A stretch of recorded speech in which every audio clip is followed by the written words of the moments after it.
You are listening to Parliament Matters, a Hansard Society production supported by the Joseph Rowntree Charitable Trust. Learn more at hansardsociety.org.uk/pm.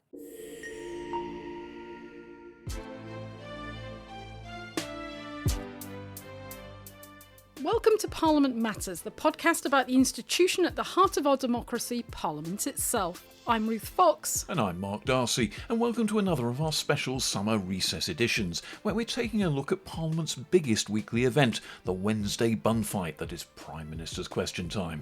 Yes, the half hour when 15 randomly selected MPs get the chance to ask our head of government about any issue they choose, and the leader of the opposition gets to put 6 questions to the Prime Minister.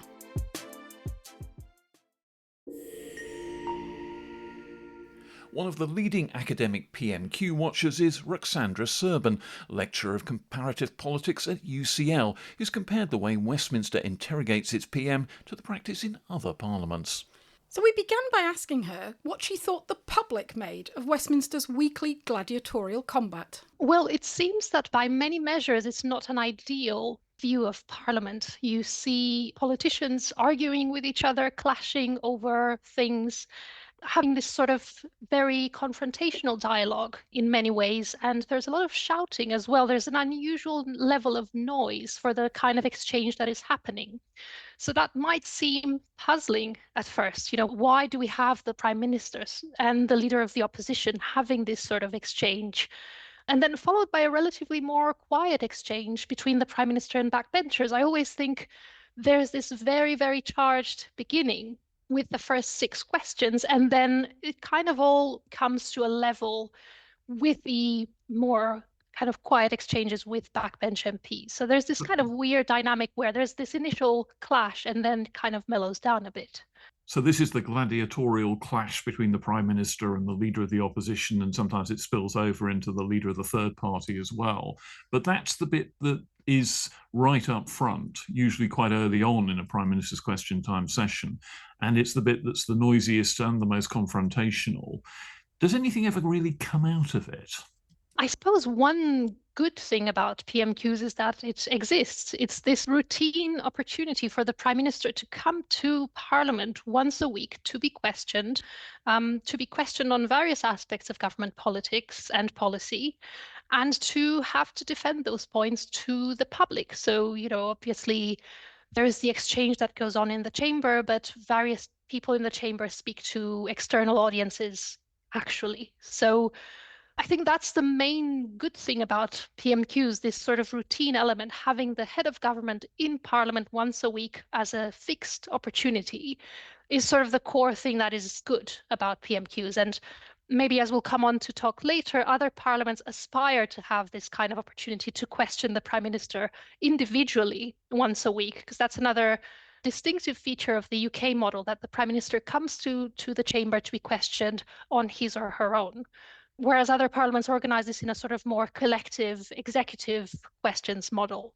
One of the perceptions the public have, Ruxandra, certainly when we've done research on this in the past through sort of focus groups and so on, is that it's like a children's playground. I remember that many times this was how it was described to me by people we had in focus groups around the country. It's like a children's playground. They're all shouting and screaming at each other. It's yah-boo politics. And I do wonder sometimes whether the politicians think that because it gets high audiences compared to almost any other form of parliamentary activity and debate and questions and so on, and because there's high sort of level of public awareness, that the politicians think that that's absolutely a good thing. But actually sometimes the public are watching it not because they're laughing along with the politicians, because they're kind of privately laughing at them, slightly behind their hands in front of their eyes, and sort of the horror of it all. And one of the things I just wondered in terms of your research is whether you've sort of detected any changes in public perceptions over the years. Has there been any improvement in public perceptions of it? For example, now Keir Starmer's at the dispatch box. Does the attitude change from Prime Minister to Prime Minister, or is it fairly consistent? I think there hasn't really been, and I would love to see that, systematic research into public attitudes to PMQs. I would love to see how that develops over the years.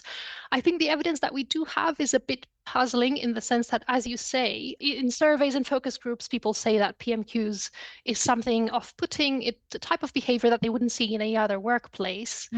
On the one hand. On the other hand, other studies have, especially one comparing questioning mechanisms across different parliaments, and I think using a survey to look at what people think of questioning in different countries, that showed that this type of more adversarial questioning draws attention to politics. So it's exactly the dynamic that you were describing, that people don't like this, but also at the same time, it draws their attention to what politicians are doing. So there's this kind of really puzzling nature of it, which in many ways, PMQs has many puzzling aspects.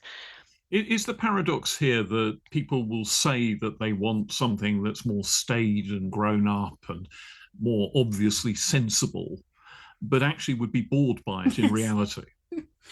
That is quite likely. I mean, there is obviously a point to be made here that, on the one hand, it is a bit ridiculous to watch politicians having that kind of exchange. There is something that makes us uncomfortable almost of watching that exchange, right? So there is a deep unseriousness almost in making those staged scripted jokes and all of that type of thing that goes on at PMQs on the one hand. On the other hand, it's something that it indeed catches people's attention. It's an established way of doing this form of questioning. And other parliaments, so I will maybe we'll come on to this later. Very recently, the French Parliament has tried to revitalize its questioning mechanisms. So that was the terminology used in the discourse around the reform, to revitalize questioning in the chamber by bringing the Prime Minister to be questioned. So there's something about this more adversarial style that people seem to think draws attention to politics. Although, again, we can debate whether that's the best way to do politics, whether this kind of adversarial, constant negative discourse is the best display of what Parliament does. But as you said, and as you've discussed on the podcast many times, Parliament has many strengths. The actual weight of scrutiny happens in other places. And PMQs is just this sort of shiny display of something weekly, but the heavy lifting happens through other mechanisms like urgent questions, departmental questions, the liaison committee questioning the Prime Minister, maybe. So PMQs is this sort of flashy routine checkup on the Prime Minister, but the actual scrutiny happens elsewhere. Yeah, I mean, I think the liaison committee is a good example of what you were talking about, Mark, because that is arguably a more staid, sedate context of a committee sitting. In inverted commas, grown up. Serious questioning, but without the drama and the theatre and the noise. And far fewer people watch it. And eyes glaze when they do sometimes. Yeah.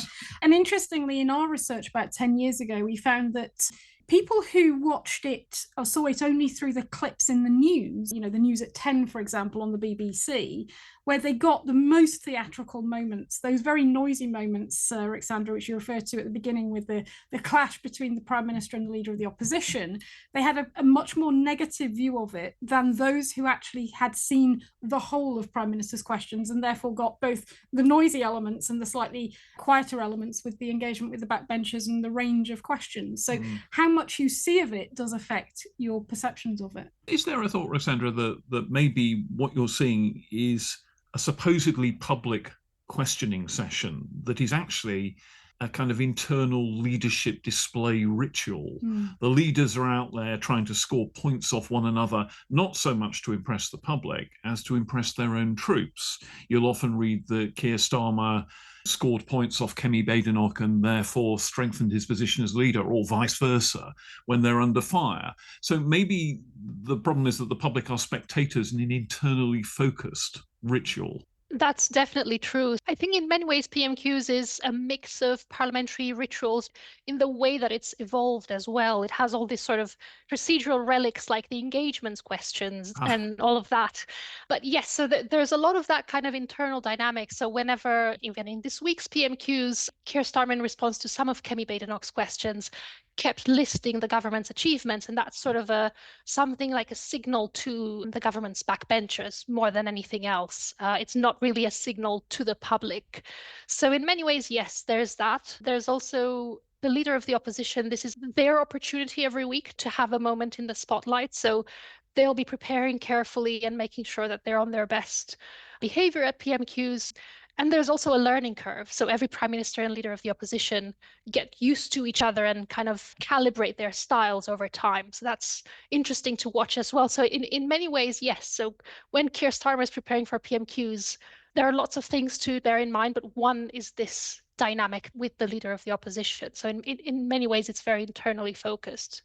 You mentioned there, Alexandra, the ritual of the open question. Can we just touch a little bit on the history of PMQs? Because, yeah, every week an MP gets up and asks the Prime Minister if he will list his official engagements.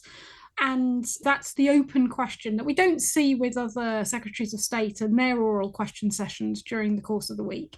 So where does this come from? Back in the 1960s, so in the beginnings of PMQs in 1961, when the House, formally following a brief experiment, agreed to take questions to the Prime Minister separately from questions to other ministers. And initially, obviously, any MP could ask any question to the Prime Minister, but there was some variation in the extent to which different Prime Ministers actually agreed to answer questions. So often their private office would transfer some questions to other ministers when the topic was seen as kind of more appropriate for a particular minister. So what that meant in practice was that MPs would get an answer in the chamber from that minister or an answer in writing if they didn't get to the question on the day, but they missed the chance to question the Prime Minister. So they came up with this system to ask what are called transfer-proof questions. Initially, these were about visits to the member's constituency or visits abroad, something that only the Prime Minister could answer. And I think later in the 1970s, this was fleshed out into what we see today as the engagements question. So asking the Prime Minister what engagements they have for the day, which is basically a question they cannot transfer to another minister who wouldn't know what the Prime Minister's engagements would be. And it opens up an opportunity then for someone to say, will the Prime Minister take time out from their busy schedule to do something about something I care about, whatever the issue is? Yes, so the whole premise of this was that then the member could ask any supplementary question they wanted because this was an open question. One interesting thing to note here is that at this point in time, so in the 1970s, PMQs was still formally a questions with notice procedure. So MPs had to give notice of this engagements question, as it were. And it was only until, I think, in the early 2000s that they no longer had to actually table this question. It was no longer printed on the order paper. So this is where we have what we see today, where most questions are questions without notice. We rarely see closed questions being tabled. But in effect, all of the questions at PMQs, the ones that come up in the shuffle, are engagements questions. So this is a sort of relic of this development historically. You just mentioned the shuffle there, Alexandra. What is that? Can you explain that for our listeners? This is the process through which MPs put their names into a shuffle. So a process through which 15 names are selected randomly every week. So they have to do that by the Thursday before the following PMQs. So these 15 names are selected randomly and printed on the order paper. And as we were just saying, very rarely do they actually have a question written next to their names. Usually it's just the MP's names, and they're allowed to ask any question they want. And now the process has actually been kind of foreshortened. Once upon a time, the Prime Minister would get up and, having been asked his engagements for the day or her engagements for the day by a backbencher, would say, I refer you to the answer I gave some moments ago. They stopped bothering doing that. And also the backbenchers stopped bothering to ask, will the Prime Minister take time out from his busy schedule or her busy schedule to do such and such? And so it just became a mechanism for directly asking a question and not wasting the Commons' time with a bit of procedural formality along the way. Yes, so we only really see this question in the form of the first MP saying, number one, Mr. Speaker. So even they no longer say literally the engagements question, and it's no longer printed on the order paper either. If you go back to Hansard of the 1980s, which I recommend to anyone, that's really fascinating. It's really interesting to see that the engagements question was actually printed for every MP on the order paper who was due to ask a question at PMQ. So I find that really, really fascinating. And an example of how Parliament kind of incrementally modernizes, even though it hasn't been a full review of all of this, but it's changed incrementally over time. I think speakers have just got tired of having a repetitive ritual played out and essentially wasting time during the process. So you just get the one, this morning I had meetings with ministerial colleagues and others. In addition to my duties in this House, I shall have further such meetings later today, kind of formulaic, formalised answer. I always remember Tony Blair in his last Prime Minister's Question Time saying, I have meetings with ministerial colleagues. In addition to my duties in this House, I shall have no such meetings ever again. One of his great moments. Well, there's something perhaps interesting to say about that first answer that prime ministers give to the engagements questions, as it were. So one piece of research I've done recently with my colleague, Dr. Tom Fleming at the Constitution Unit, is into Keir Starmer's approach to that initial answer to the first question. So what we noticed is that there is this typical answer that all prime ministers give about engagements on the day and meetings and so on. Many prime ministers in the past, so since Tony Blair, I think that's where we found that it all started, they also added a brief remark on usually non-partisan issues. A lot of the time it was paying tribute to military personnel, various other events that were going on in the week of PMQs. But Keir Starmer has started doing something a bit different. So he almost uses that answer as a kind of opening statement at the start of PMQ. So talking about what's the government's legislative agenda at that point in time? What has the government done recently? What are the kind of key 3 talking points that he wants to get across about what the government is doing? And I found that quite interesting. It means the Prime Minister is finding this kind of little space to set the agenda of PMQs in a way that is unusual, but it's also not outside of the rules in any way. So that's something to think about in terms of how PMQs might develop. Certainly prime ministers have started doing this. And I think that Tony Blair was very diligent in naming British casualties in Afghanistan and Iraq when British forces were engaged in those countries. And it did completely change the atmosphere. It made it very difficult for opponents to get over partisan with him, at least in the initial phase of questioning. So as well as being something that prime ministers ought to do, to acknowledge those who've given their lives for the country, it did also change the dynamic of the question time session.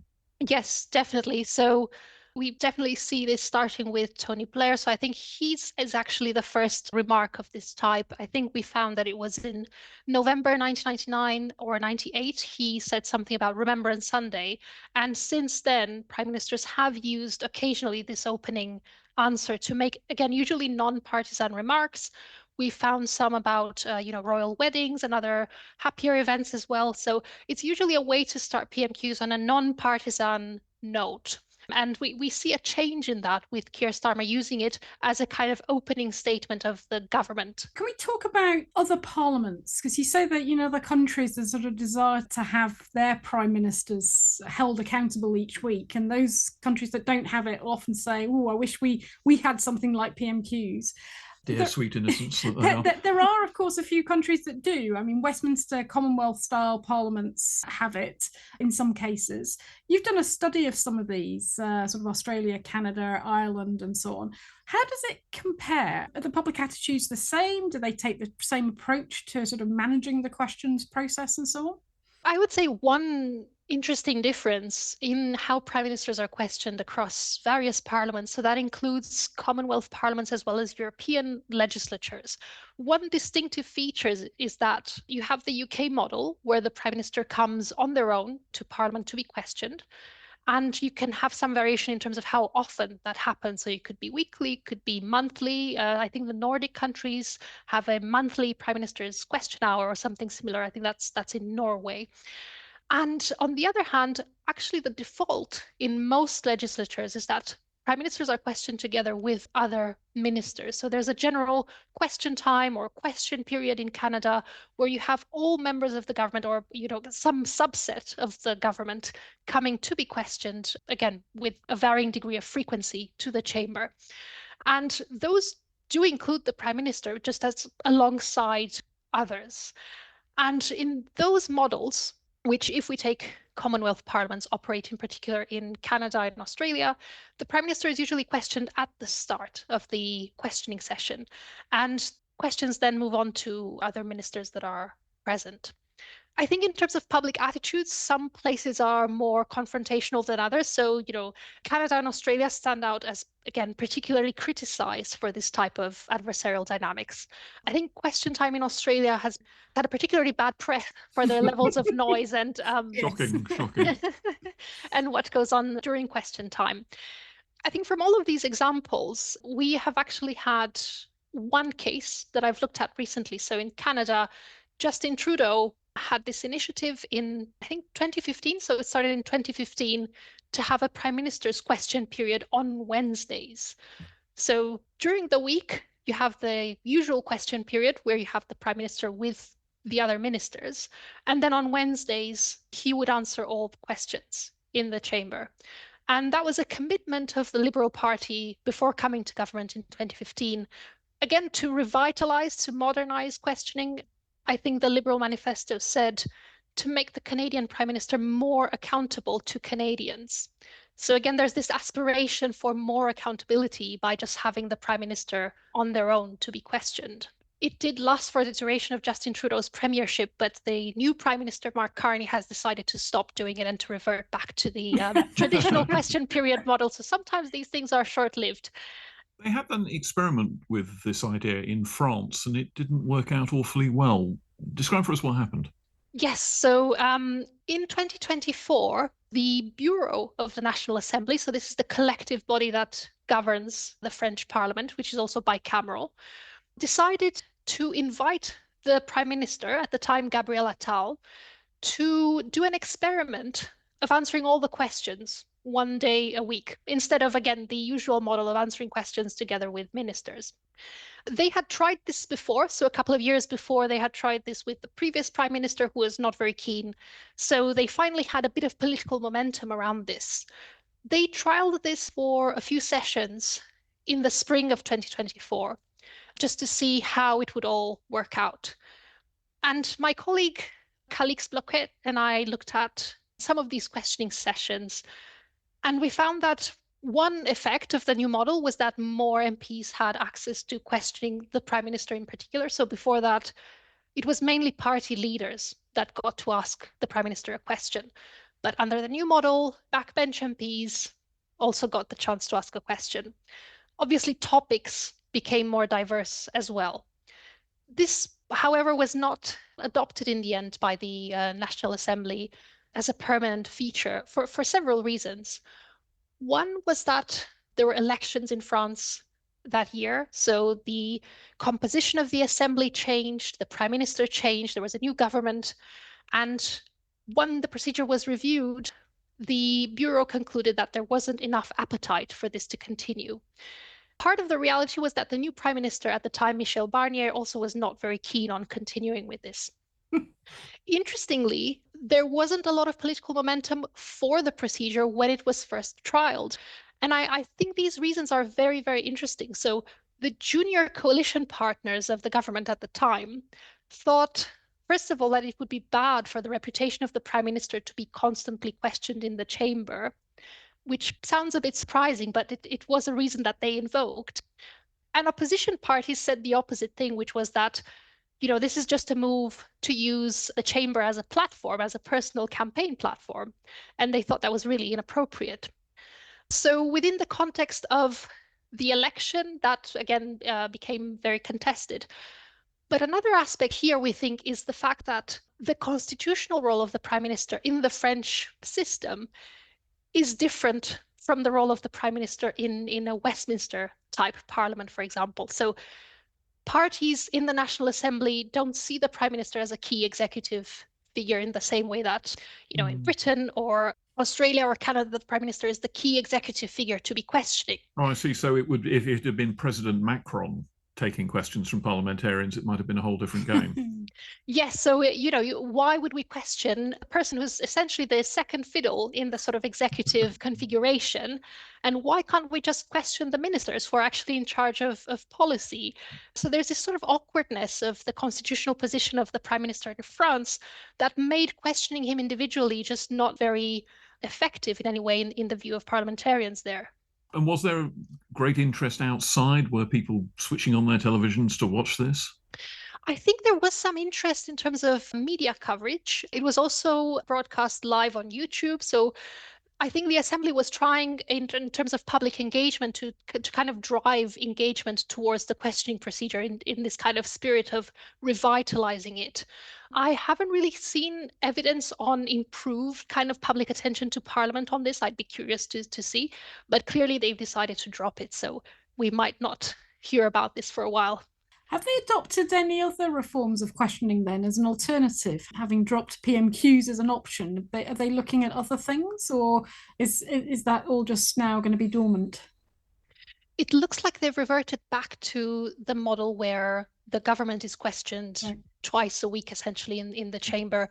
And the Prime Minister is also present, but just receives sort of occasional questions. So it seems like that's the equilibrium that works for them. And just in terms of these other parliaments that have PMQs, do the politicians and the parties' approach to questions differ at all from Westminster? So one of the criticisms here, of course, is that there's this magnificent opportunity for an individual MP to stand up in the chamber in one of the most watched moments of parliamentary proceedings each week and ask a question. And how frustrating it is watching them to see some of them ask the toady question, the patsy question. Does the Prime Minister agree question? He's absolutely wonderful in every way? Not quite that bad sometimes, but sometimes it's not far off. But really frustrating that you get these questions. But there doesn't often seem to be actually that much party management behind it. I mean, we know the government whips, for example, will be trying to find out what government side MPs who appear in the shuffle and are going to get to ask a question, what they're going to ask, so that the Prime Minister can be briefed. And obviously they'll be taking a good guess at what the opposition are going to ask. But it isn't that orchestrated. Is there a different approach in other parliaments? Do the parties try and manage it all a little bit more? That's a great question. There's definitely more evidence of party management in other countries that have a mechanism for questioning the Prime Minister, especially in Commonwealth parliaments. My assumption when I started researching PMQs a few years ago was indeed that there was a level of party management going on at PMQs, but actually the evidence from other countries puts that into an interesting contrast. So one example I'll start with is Canada, where on paper, the speaker can select people to ask questions during question period.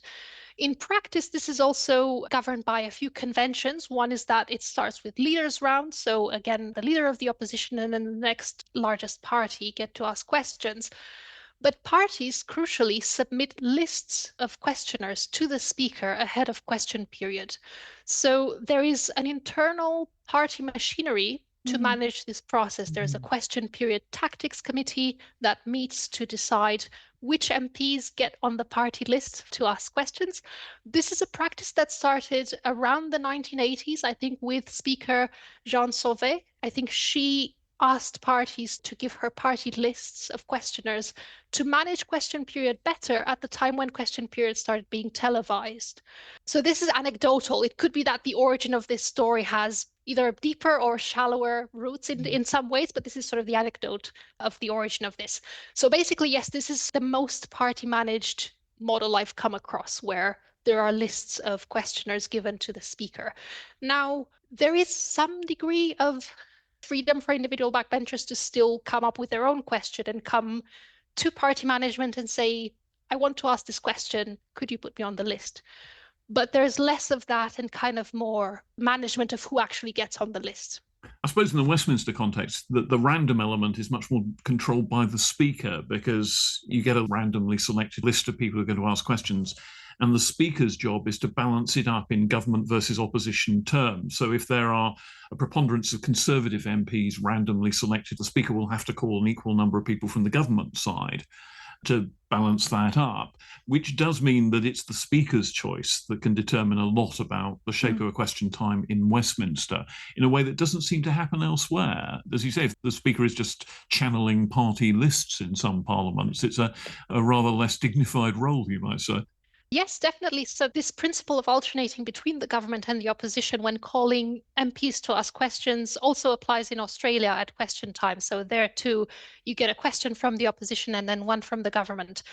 And I would say that sort of the degree of helpful questions, at least in the research that I did a few years ago, the proportion of those questions seems to be slightly higher in Australia compared to Westminster, where we saw some constituency related or more independent questions.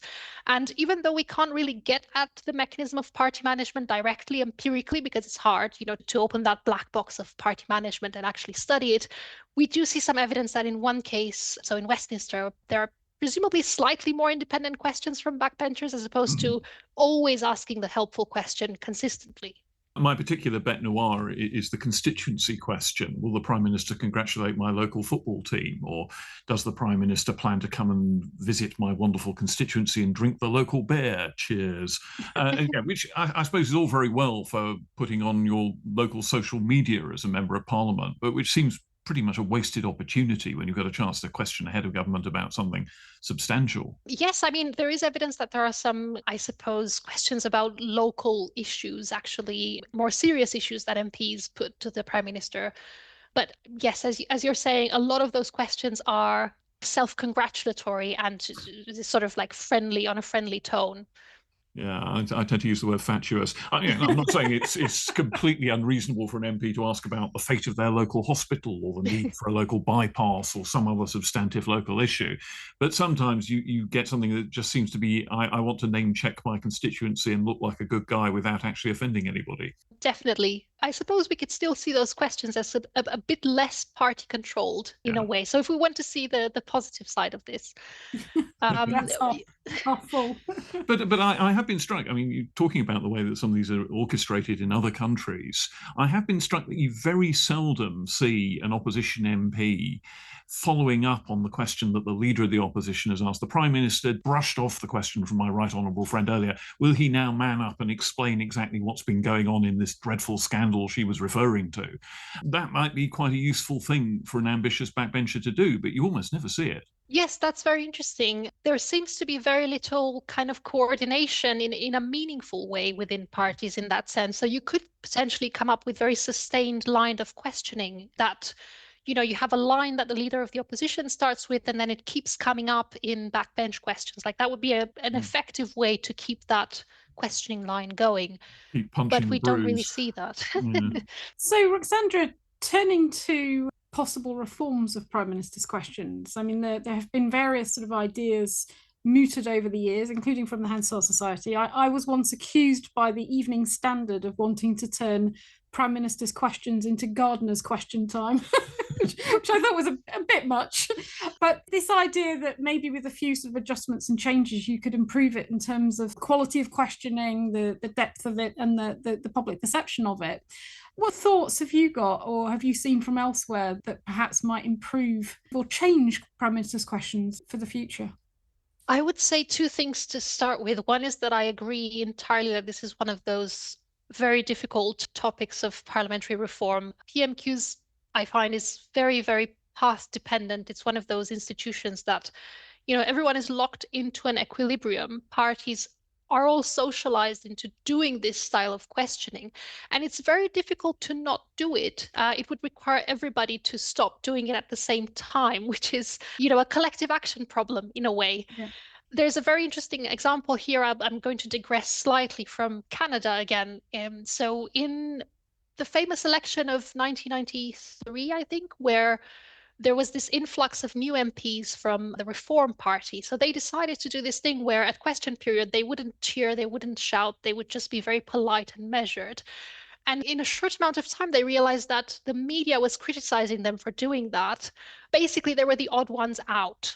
So again, this is a thing that either all parties agreed to stop doing or it's not going to happen. I must say the number of times I've seen an incoming Prime Minister or an incoming leader of the opposition, or maybe both of them, saying, let's try and make these exchanges more valuable and more consensual and just be nicer to one another. And it usually lasts about 3 weeks before they're back bashing one another just as they used to. Yeah, so I think it's a model that just suits everyone in a different way, and just moving on from it would be very difficult politically. As Ruth was saying, we just have to kind of see how this could be tweaked around the edges slightly, but also kind of accepting that it does the thing that it does, and we just have to make sure that there are other mechanisms in place that do the serious scrutiny instead. Some small tweaks that we could think of. One that I think works a bit better in other parliaments. So one example is Ireland, that also has individual questioning of the Prime Minister in the same way that the UK does, but split into two different mechanisms. One is questions to the Prime Minister, which are all closed questions, so questions submitted in writing in advance. And On there's a a separate, specific subject. So what does yeah, the Prime Minister think about this particular thing? yes, and then there's a separate procedure which involves open questions like at PMQs. And what we see is that the debate in the closed questions procedure is much more measured and less adversarial. So one option to have some elements of more detailed scrutiny within PMQs would be perhaps to include a set of closed questions more often. I've looked through Hansard a while ago. I remember it's very rare that an MP submits a question on a specific topic. And we can see why that's the case, right? So they want to be as topical as possible. And committing to a question a week before means that you might miss the opportunity to ask about the latest thing that is happening. At the same time, if we're thinking about kind of more long-term policy issues, this would be a small tweak to just try to bring in some of those types of questions at PMQs.